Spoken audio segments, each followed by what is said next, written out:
Alright, hello universe, it's Brandy619, and as you guys already know, they did go ahead and update Derion Vence's charges.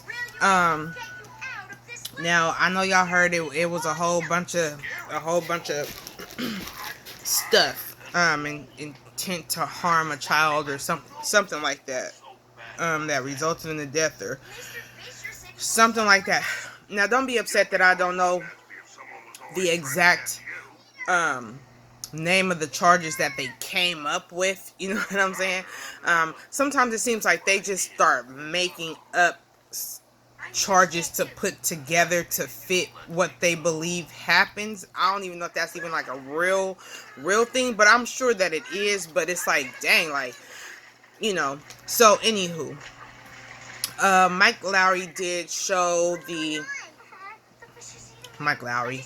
Mike Larry did show the video of the reporter that spoke with the um, police, and they said that it's easier to file a charge and get a conviction on a charge that they know um, they would be able to get a conviction on, as opposed to filing a charge like murder and not being able to prove it. Because never forget, they have the burden of proof. They have the burden of proof. They have to prove that he murdered her and that he had intent to murder her. So they believe that he had intent to harm her at some point, whether if he's saying that, he threw her off of him because she sat on him or whatever the case was, and he threw her off of him. I guess that's where they're trying to say that he intended to harm her. However, I would wonder if they would really even be able to prove that he had the intention to harm her. You know what I'm saying? Sometimes, we push our kids, watch out, man. You know what I'm saying? Or we do something and we may do it a little bit too rough, or they may fall in the process and you be like, oh shit, I'm sorry. That wasn't my intention. You know what I mean? So I don't know. Um, I'm the lawyer did not want to speak or divulge too much information to that reporter. I will link the video down below.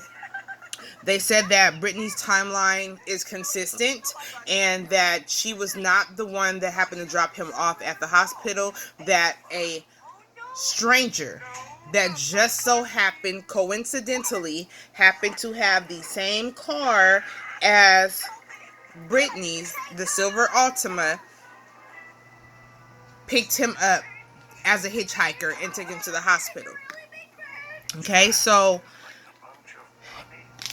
it's looking like at this point that maybe no charges will be filed against Brittany. But my thing is this: where there's smoke, there's fire. I believe that she is, maybe, morally, she is responsible for this whole debacle. She is responsible for this whole situation that's happened to her baby. Okay? All the things that led up to that.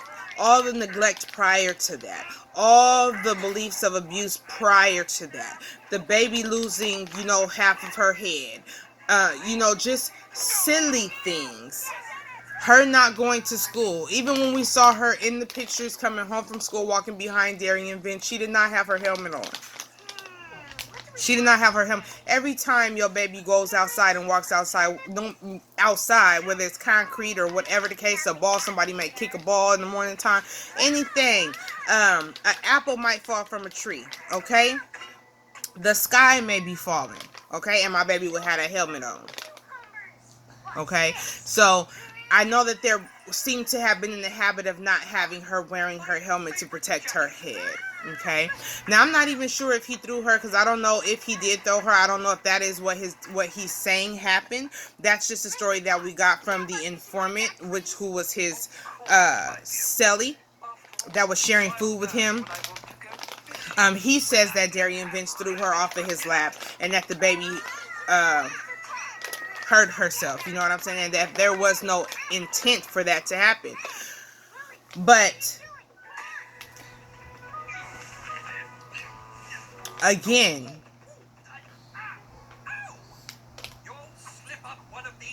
You know, I don't know if maybe Brittany thought that he was the safest person to leave her with. I don't know. The charge does carry up to a life sentence.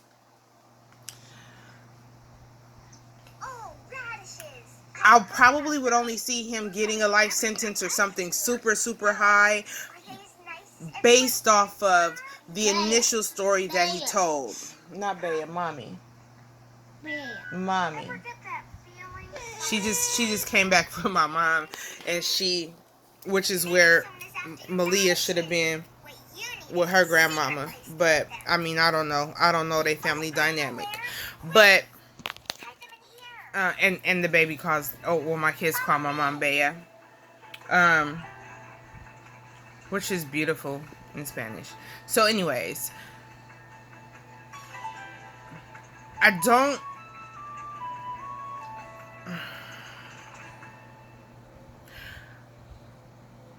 one question that I am having though, since it was a random stranger that picked him up in an identical car,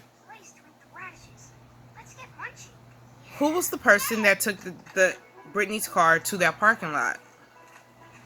Who was the person that left that car over there in that parking lot? When the police went looking for that car and they found that car over in that parking lot by the rental car place, have we seen any video surveillance of that parking lot at the car rental place? Or, you know what I'm saying? We don't see any cameras in the area that see someone walking away from it. Who took that car over there? The only reason I would see, like, back to what I was saying, Vence getting that the maximum charge, it would be because he concocted the story, and then he took her and he dumped her, and then he held out and never said anything about where she was, and never gave the people any information to go help find her, look for her, get her body back. You understand? Nothing. He never made a 911 call. He never did any of that. You know, even if it was an accident, he would be able to get off with, a involuntary manslaughter or something like that and get out in 2 years. You know, but it was all the concocted malarkey that came with it that's gonna put the nail in the coffin. But I still hold Brittany responsible. You know, if the narrative is what she says it was, she caught him cheating. I'm not going to say with a man, but she found out, or maybe she thought it was a dude, but it actually was a woman. She was upset with him. She was going out of town. The last thing I would be doing, and I was planning on giving the dude his ring back and not being with him no more, and I'm that pissed off at him, is leave my baby, any of my babies, I don't care how old they are, with him. No, we're going to find somewhere else for you to go. Period. Or I'm just not going to be able to make that flight.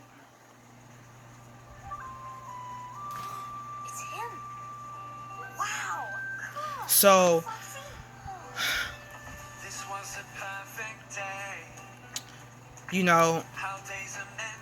I think it's good that she did not take him and did not,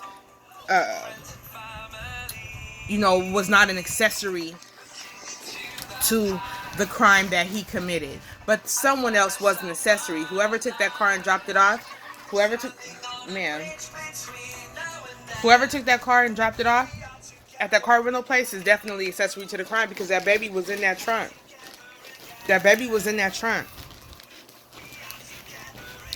And I bet the car smelled like a damn dead body had been in it.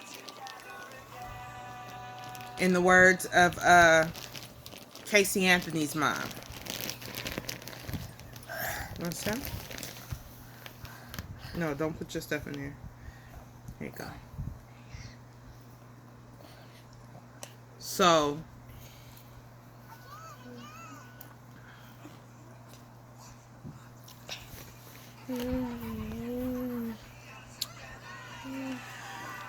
I don't know. I don't know where this goes from here. And they still only put a $45,000 bond on that charge. So, he now, at this point, he has a $90,000 bond, which means that he can bail out with 9 G's, 9 racks.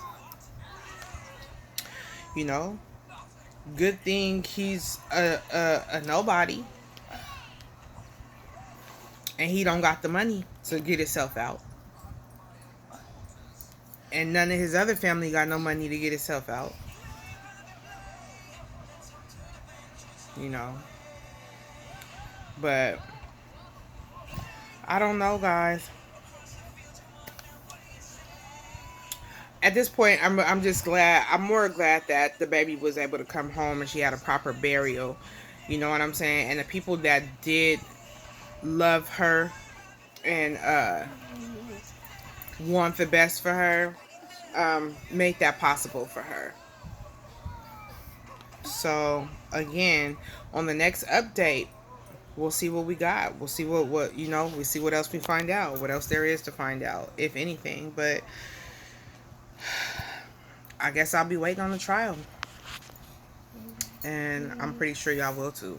So bye.